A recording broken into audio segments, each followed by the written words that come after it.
दोस्तों नमस्कार, आदाब। सनी 24 न्यूज़ के विशेष बुलेटिन में आपका स्वागत है।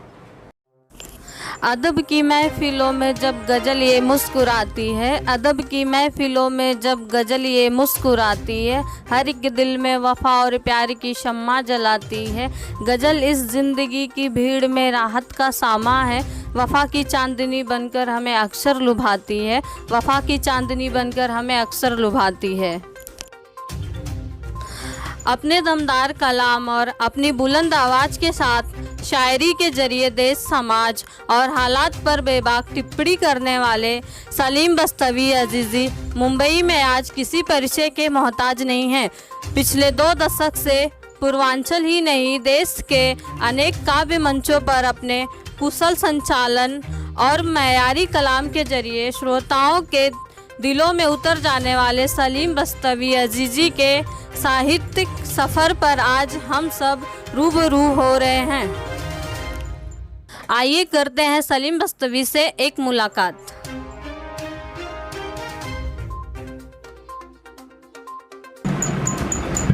मोहब्बत को फ़िज़ाओं में चलो हम आम कर डालें, जो तूफ़ान हैं ज़माने में उन्हें गुलफाम कर डालें, जिन्होंने ज़िंदगी का अक्स भी देखा नहीं अब तक, चलो ये ज़िंदगी अपनी उन्हीं के नाम कर डालें। दोस्तों नमस्कार, आदाब। जनहित 24 न्यूज़ में आपका स्वागत है। आज हम आपके सामने उपस्थित हैं अपने रूबरू कार्यक्रम को लेकर और हमें ये बड़ी खुशी हो रही है, हमें अपार हर्ष है इस बात का कि आप लोगों ने इस कार्यक्रम को बहुत पसंद किया है। इसके पहले हमारे रूबरू के 2 कार्यक्रम हो चुके हैं जिन्हें आपने काफ़ी लाइक और कमेंट्स किए हैं। आपके कमेंट्स जो हैं हमें काफ़ी उत्साह दे रहे हैं। तो दोस्तों, हिंदुस्तान भारत की जो सरजमीन है वो गंगा जमनी तहज़ीब की सरजमीन है। यहाँ पर सभी धर्म के लोग आपस में मिलजुल कर रहते हैं और हमारे शायर हजरात जो हैं, शायर और कवि हजरात जो हैं, वो इस चीज़ को दोबाला कर देते हैं, लोगों में आपसी जो प्रेम को बढ़ावा देते हैं। तो हमारे बीच हैं गंगा जमुनी तहज़ीब के लोकप्रिय शायर सलीम बस्तवी अजीज़ी साहब। सलीम बस्तवी अजीज़ी जो हैं मुंबई के लिए कोई पहचान के लिए या उनकी तारुफ का मोहताज नहीं है और वो जो है गीतकार और शायर के रूप में जाने जाते हैं और कुशल मंच संचालन है। सलीम बस्तवी साहब कुशल मंच संचालन करते हैं और हमारे कार्यक्रम में उपस्थित हैं। तो हम उनसे जानने का प्रयास करते हैं कि उनका जो साहित्यिक प्रवास है वो प्रवास किस तरह से शुरू हुआ, कैसा हुआ, किस तरह से वो आगे आए और मुंबई में किस तरह से वो अपनी कार्यक्रम को आगे बढ़ा रहे हैं। आइए। बेहद शुक्रिया नवाजिश अमीन साहब। और सबसे पहले सभी देखने वाले और सुनने वालों को मेरा प्यार भरा आदाब, नमस्कार। आप यकीन मानें कि गालिब, मीर, फैज़, दाग, फिर गोरखपुर से होती हुई शायरी जो मेरी दहलीज़ तक पहुंची, मैंने उससे बहुत बेपनाह मोहब्बत की और ये उसी की देन है कि मैं आज हिंदुस्तान के मायनाज़ हस्तियों के बीच खड़े होकर कुछ कहने और सुनने की जसारत करता हूँ। जहाँ से आपने सवाल किया है बहुत मायने-खेज़ सवाल है और मेरे ख़्याल से इस प्रोग्राम का ये पहला सवाल भी होना चाहिए। उसके लिए मुझे तकरीबन बहुत माजी के एक लंबे सफ़र को तय करना होगा। ये उस ज़माने की बात है जब मैं 1977 में 7th क्लास का स्टूडेंट हुआ करता था। मुझे याद आता है हमारे उर्दू के टीचर हुआ करते थे जनाब अरमान अली साहब, जो मुझे बहुत प्यार करते थे मेरी राइटिंग को लेकर के, और उर्दू की ही नहीं राइटिंग तो मेरी हिंदी और अंग्रेज़ी की भी बहुत अच्छी होती है। हादसा यूँ था कि हमारे जो कॉलेज के प्रधानाचार्य थे स्वर्गीय अब्दुल खैर साहब, उनकी पहली बरसी का मौका था। तो उस ज़माने में मुझे याद आता है कि अपने विद्यालय में सारे जहाँ से अच्छा हिंदुस्तान हमारा और जनगण मन अधिनायक जय है मेरे ही आवाज़ से प्रार्थना सभा शुरू होती थी और 11-12 साल की उम्र, मासूमियत और वो एक अजीब सी बचपने की कशिश की आवाज़ मैं सबका प्रिय हुआ करता था। तो मेरे अरमान अली साहब ने मुझसे कहा कि सलीम ऐसा है खैर साहब की बरसी मनाई जानी है और तुम्हें एक नज़्म पढ़नी है। पहले तो मैं चौंका, फिर अपने आप को आश्वस्त किया, और जब उन्होंने पूरी भूमिका मुझसे बताई तो मैंने कहा सर मैं बिल्कुल पढ़ूँगा, बेशक पढ़ूँगा। और बहुत ही कीमती लम्हा था वो मेरे लिए। 5000 की भीड़, ज़िंदगी का पहला मौका, पहला स्टेज, और हमारे अरमान साहब ने एक बहुत अच्छी नज़्म खैर साहब के खराज अक़ीदत के लिए उन्होंने लिखी, जिसका उन्वान था कि खैर साहब कौन थे हम क्या बताएं दोस्तों, खूबियाँ उनकी कहाँ तक हम गिनाएं दोस्तों, उनके एहसानात लामहदूद हैं इस शहर पर, नेकियां उनकी कहाँ तक हम गिनाएं दोस्तों। और साहब वो लम्हा भी आया, वो वक्त भी आया जब मुझे डायस पर बुलाया गया। एक थोड़ी सी झिझक होने के बावजूद जब मैं डायस पर पहुंचा तो जो बातें मेरे अरमान साहब ने मुझसे कही थी, मैंने उन बातों का ख्याल रख करके, और जब मैंने वो नज़्म की शुरुआत की तो मुझे भी होश नहीं था कि मुझे कौन देख रहा है या मैं किसे देख रहा हूँ। लेकिन एक थोड़ी सी मेरी निगाहें पलटी तो मेरे बगल में हमारे प्रिंसिपल साहब जनाब मकबूल अहमद सिद्दीकी साहब चेयर लगा कर बैठे थे। तो मैंने गौर से देखा उनकी आँखों से कुछ पानी की बूंदें जैसी धाराएं बह रही हैं। तो मैं कुछ समझ नहीं पाया, लेकिन मैं अपने कलाम के परफॉर्मेंस में मसरूफ़ था। नज़्म ख़त्म हुई, तालियों की गड़गड़ाहट और शोर आज भी मेरे जहन में बिल्कुल ताज़ा हैं, रची बसी हैं। और मैं स्टेज से नीचे उतरा, तकरीबन 30 सेकंड बाद हमारे विद्यालय के वाइस प्रिंसिपल जनाब मोतीलाल साहब आए और उन्होंने मेरा हाथ पकड़ा। उन्होंने कहा कि सलीम तुम्हें प्रिंसिपल साहब फिर बुला रहे हैं।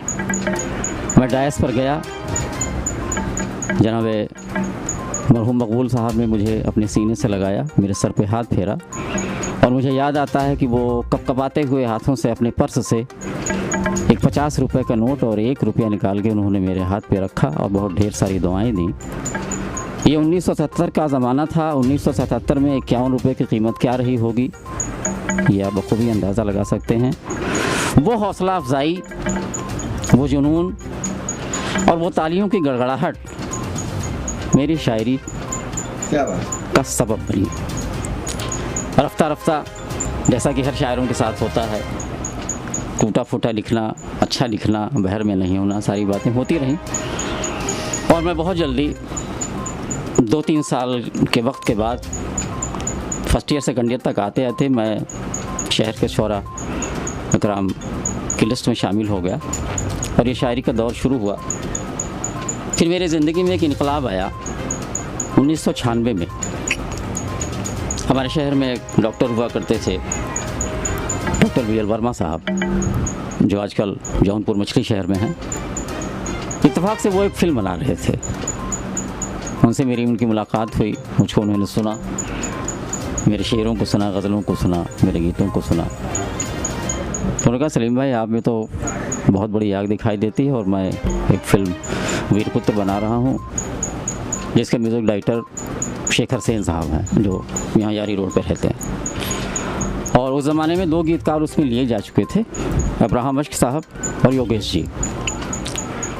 उन्होंने 2 गाने का मुझे ऑफ़र दिया, लेकिन वो तब तक 3-4 गाने रिकॉर्ड हो गए थे। लेकिन एक गाने का मुझे शर्फ हासिल हुआ कि तुझसे प्यार मिला एक नशा सा जगह, तूने जो छू लिया हो गई तेरी पिया, जिसको गाया था अभिजीत और पूर्णिमा ने। यहाँ से मेरे सफ़र का आगाज़ होता है बहसियत गीतकार के रूप में। रिलीज़ हो चुकी है फिल्म, रिलीज़ तो नहीं हो पाई, यही एक बहुत बड़ा उसका दुखद पहलू है, क्योंकि अगर वो फिल्म रिलीज़ हुई होती तो आज सलीम बस्तवी का कोई और ही मकाम होता। गीत की रिकॉर्डिंग तो हो गया? हाँ, गीत की रिकॉर्डिंग तो है ओके। शेखर जी के पास, मेरे पास उसका ऑडियो है। तो ये इत्तेफाक है। वहाँ से एक गीतकार की शुरुआत होती है, फिर तमाम जद्दोजहद से होते हुए मुंबई इतने लंबे साल बाद 96 के बाद मैं फिर वापस हो गया। घर की ज़िम्मेदारियाँ, माँ बाप, तमाम चीज़ें जो मसले मसाइल होते हैं घर के, वो सारी चीज़ें सबके साथ होती हैं। फिर मुझे ऐसा लगा कि नहीं, 10-20 साल तक अगर मैंने साहित्य और अदब को यहाँ वक्त दिया है देश प्रदेश में अब नाम हो रहा है, तो क्यों ना थोड़ा सा जो बचा वक्त है बहैसियत लिरिक्स राइटर, बहैसियत गीतकार, एक बार इस सरज़मीन को आके सलाम किया जाए। और मैंने इस सरज़मीन को सलाम किया। बहुत बहुत शुक्रिया। सर, वर्तमान समय को आप किस नज़रिए से देखते हैं? नेहा जी, ये शायद आज का सवाल है जी। और ये वर्तमान का बहुत ही ज्वलंत सवाल है। जहां आप बैठे हों या जिस मुआशरे में आप रहते हों, वहाँ चारों तरफ अगर सिर्फ आपको आग दिखाई दे, ऐसे हालात में आप क्या कर सकते हैं? ये एक बहुत बड़ी समस्या है कि सत्ता जन पक्षधर ना हो करके जन विरोधी हो गई है। इस माहौल को, इस वातावरण को अगर देश के हालात को न रोका गया तो शायद स्थितियां बिगड़ सकती हैं। जैसा कि आप देख रहे हैं, किसानों की समस्याएं पिछले 1.5-2 महीनों से जो शुरू हुआ है पूरे देश में इसकी आग फैल चुकी है। तो इन सब बातों में शोहरा हजरात का क्या रोल है? जो भी आंदोलन हो रहे हैं या सरकार के विरोध में प्रदर्शन हो रहे हैं, शोहरा हजरात का क्या रोल है? अमीन जी, देखिए, कवि, शायर, रचनाकार या पत्रकार, यकीनन वो एक आईने की शक्ल है और आईना सिर्फ तस्वीर दिखाता है। हम कलमकार हैं, हम अपने कलम के ज़रिए, हम अपने गीतों के ज़रिए, हम अपने गज़लों के ज़रिए हम अपनी बात समाज से रूबरू कराते हैं, क्योंकि कलमकारी एक आईना है। उस आईने में अगर समाज अपना अक्स देख लेता है, अपनी परछाई देख लेती है, अपनी तस्वीर देख लेता है, तो शायद उसका हल उसको मिल सकता है। लेकिन इस देश में कलमकारों की भी स्थिति बहुत दयनीय है, बहुत ख़राब है। जहाँ चारों तरफ वैमनस्य, भाईचारगी का ही नामो निशान नहीं है, एक दूसरे पर लोग निगाहें डाले हुए हैं, बेरोज़गार सड़कों पर है। अभी आपने देखा लॉकडाउन में देश में क्या क्या तराही मची, वर्तमान में क्या हो रहा है, कितने बेरोज़गार मारे गए। कोई पुरसहाल नहीं है। हमारी सरकार का भी फ़र्ज़ बनता है कि ऐसे मुद्दों को जल्द से जल्द उसका निराकरण करके, चाहे वो किसान समस्या हो, जुड़ी समस्याएं हैं, तमाम सारे बेरोज़गारों की जुड़ी समस्याएं हैं, ऐसी समस्याओं को दूर करके कम से कम देश हित में कोई सराहनीय कार्य करने की आवश्यकता है। सर, इस दौर में कविता और शायरी की क्या भूमिका है?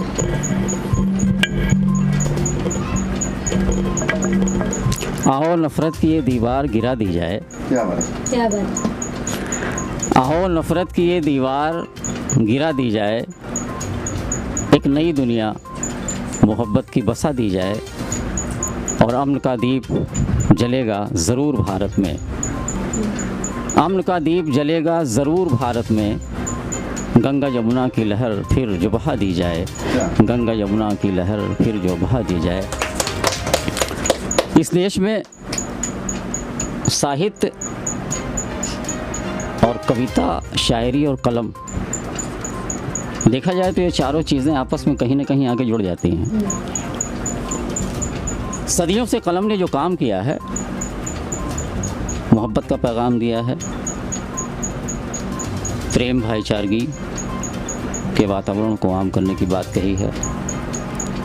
और मैंने तो अपने संचालनों में अक्सर इस बात को कहा है कि कुदरत ने हज़ारों साल पहले पहाड़ों की बुलंदी, झरनों के तबस्सुम, कलियों की मासूमियत और फरिश्तों के नूर को इकट्ठा करके जिस मुक़द्दस रिश्ते को जन्म दिया था, उसी का नाम है इंसानियत।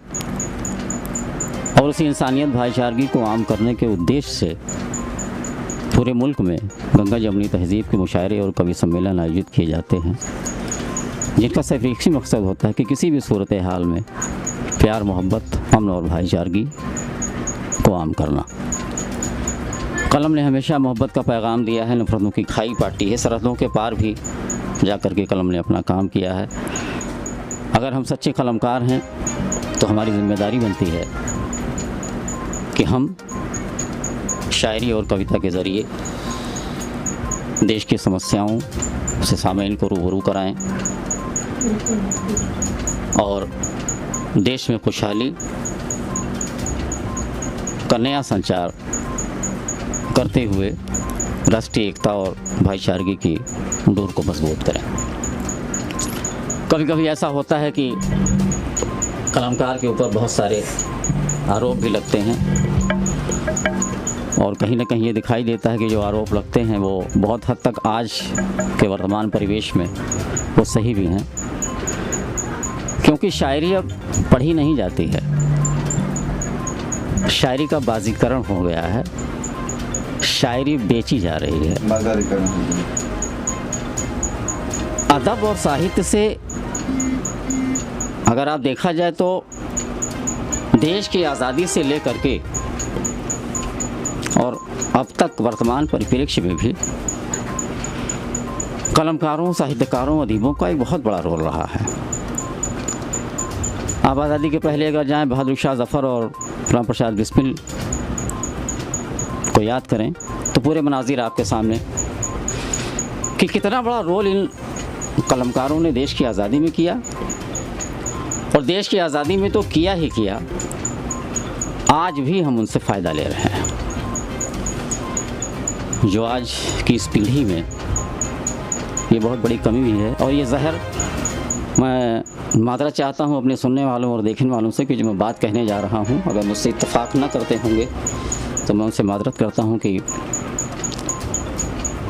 हिंदुस्तान में कवि सम्मेलनों, मुशायरों और मंचों का जो इस वक्त रवैया है वो मेरे ख़्याल से सादे लफ्ज़ों में अगर कहा जाए तो बहुत अच्छा नहीं है। जिस तरह से एक खेप आ रही है, वो चाहे शायर हों या शायरात हों, अगर आपको कलाम लिखने की सलाहियत नहीं है या आप शायर नहीं हैं तो ये ज़रूरी नहीं कि दूसरे के कलाम को ले करके आप शायरों की फहरिस्त में अपना भी नाम दर्ज कराएं। मेरे ख़्याल से ये उर्दू अदब के साथ और अदब के साथ बहुत बड़ा जुर्म हो रहा है, बहुत बड़ा क्राइम हो रहा है। इससे हमको बचना चाहिए। और एक छोटी सी बात और कहूँगा कि मुशायरे जो आज मुजरों की शक्ल में तब्दील होते जा रहे हैं, ये बहुत ही हिंदुस्तानी अदब के लिए बहुत ही भयानक तस्वीर है। अगर हम कलमकार हैं, हम अगर अदीब हैं, शायर हैं, तो ये हमारी ज़िम्मेदारी बनती है कि हम ऐसे माहौल से बचें और ऐसे माहौल को फ़रोग़ देने में भी अपनी कोई भूमिका न निभाएं। शुक्रिया। प्यार एहसास के शोलों को बढ़ा देता है, प्यार एहसास के शोलों को बढ़ा देता है, गम के तूफ़ान में भी जीने का मज़ा देता है। इस हकीकत को हम इस रंग में करते हैं बयां, तुमको फ़ुरक़त में सज़ा हमको मज़ा देता है, तुमको फ़ुरक़त में सज़ा हमको मज़ा देता है। मेरा ख़्याल है ये आपके ही की तहरीर है। तो अब हम चाहेंगे कि आप हमारे दर्शकों को अपनी कुछ गज़ल, गीत अपने अंदाज में गाकर पढ़कर सुनाएं, ताकि उनको भी पता चले कि आपकी शायरी, आपकी गज़ल या आपके गीत किस तरह के हैं। बहुत बहुत शुक्रिया अविन जी। मुझे ऐसा लगता है आज की तारीख़ में मुझे किसी सबूत की ज़रूरत नहीं है। वैसे मेरे पास 3 फिल्में हैं। मैंने भी बीच में डॉक्टर वर्मा जी का नाम लिया था। ये कितना इत्तेफाक है कि डॉक्टर वर्मा जी की असिस्टेंट उस वक्त थे लक्ष्मीकांत पांडे जी, जो उनकी फ़िल्म का पूरा कारोबार देख रहे थे। वो फिल्म तो नहीं बन पाई, लेकिन खुशी की बात है कि आज लक्ष्मीकांत पांडे जी एक बहुत अच्छी फिल्म बना रहे हैं, आज का लोकतंत्र। जिसके 3 गाने मैंने लिखे, और भी एक हमारे छोटे भाई संजय पुरुषार्थी जी हैं इलाहाबाद में, समय की शिला पर, उनके लिए मैंने 2 गाने लिखे। एक भस्मासुर के लिए मैंने 3 गाने लिखे। लेकिन इसमें जो सबसे बड़ी मानखेज़ बात है वो मैं कहना चाहता हूँ कि आज इस दौर में, इस 2.5 साल के सफ़र में, सलीम बस्ती जी अज़हर फिल्म इंडस्ट्री के गॉडफादर जनाब महेश भट्ट साहब के सामने अगर बैठते हैं और जो सवाल आपने किया, जैसे ऐसे ही सवाल उन्होंने मुझसे कहा, अच्छा भाई सलीम साहब क्या सुनाना चाहते हैं आप, और सलीम साहब ने सुनाया। मुझे सिर्फ इस बात की खुशी है कि आज महेश भट्ट जैसी शख्सियत अगर सलीम बस्ती के गाने को सुन करके झूम रही है और मुकेश भट्ट जी अपने केबिन से निकल करके अगर मुझे आशीर्वाद दे रहे हैं, तो मेरे लिए सबसे बड़ी सौगात है ये। और मुझे लगता है कि जिस सलीम बस्ती को महेश भट्ट जी सुन करके अपनी फिल्म में गाने लिखने का मौका दे रहे हैं और तारीफ़ कर रहे हैं, ये मेरे लिए बहुत बड़ा प्रमाण पत्र है। बाकी आगे क्या होगा। आपने जो सवाल किया, तो मैं गीत का मुखड़ा जो मैंने महेश भट्ट जी को जो गीत सुनाया था, वो मैं एक मुखड़ा आपको सुनाता हूँ। मुंबई शब की बाहों में, ये मेरी खुद की कंपोजिंग है। क्या नया मुंबई शब की बाहों में जब भी आती है, ये ना पूछो तुम क्या क्या होता है। कोई हंसता है, कोई रोता है, कोई पाता है, कोई खोता है। मुंबई शब की बाहों में जब भी आती है, ये ना पूछो तुम क्या क्या होता है, क्या क्या होता है। कोई हंसता है, कोई रोता है, कोई पाता है, कोई खोता है। 5 बंद हैं क्या बात। इस गाने में, लेकिन एक बंद मैं अपने तमाम सामीन की नज़र करना चाहता हूँ। समाज फरमाएं कि यहाँ ज़िंदगी एक खार है, अगर दिल में उतर जाएगा तो दवाएं दे दीजिएगा। यहाँ ज़िंदगी एक खार है, यहाँ जीत भी एक हार है। रिश्ते नहीं, नाते नहीं, यहाँ प्यार भी व्यापार है। यहाँ ज़िंदगी एक खार है, यहाँ जीत भी एक हार है। रिश्ते नहीं, नाते नहीं, यहाँ प्यार भी व्यापार है। होना यकीन तो देख लो, कोई जागता कोई सोता है। मुंबई शब की बाहों में जब भी आती है, ये न पूछो तुम क्या क्या होता है, क्या क्या होता है, क्या क्या होता है। कोई हंसता है, कोई रोता है, कोई पाता है, कोई खोता है। शुक्रिया।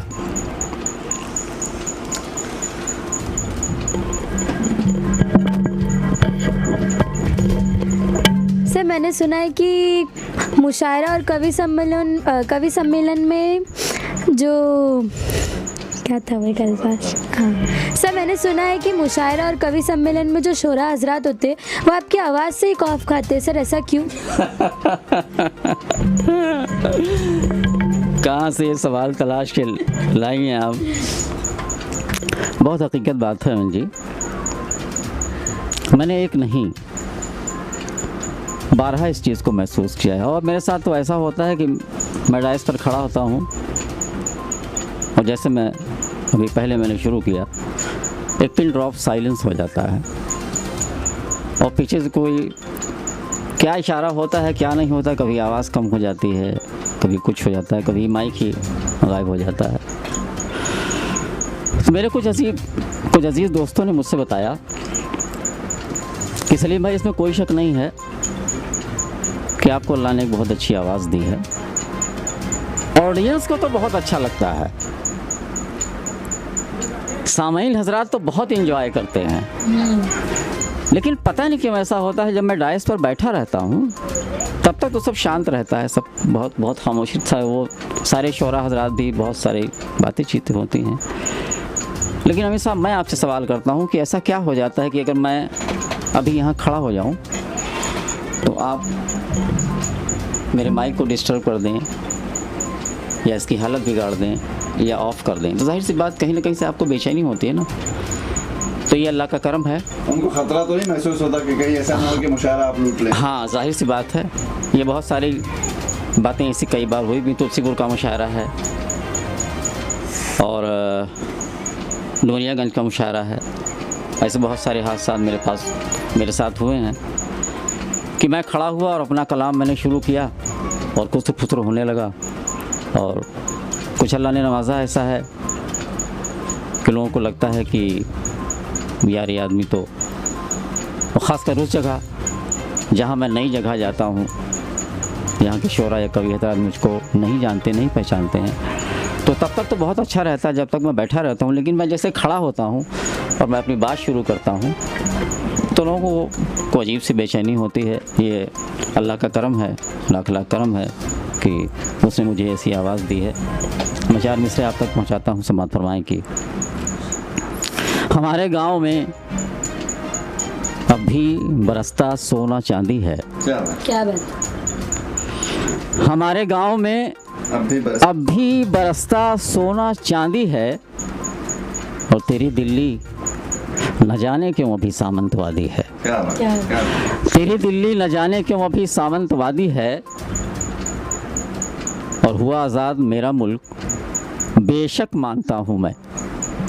हुआ आज़ाद मेरा मुल्क बेशक मानता हूँ मैं, नहीं आज़ाद हम और तुम वजह शायद ये खादी है, नहीं आज़ाद हम और तुम वजह शायद ये खादी है। शुक्रिया, बहुत बहुत शुक्रिया।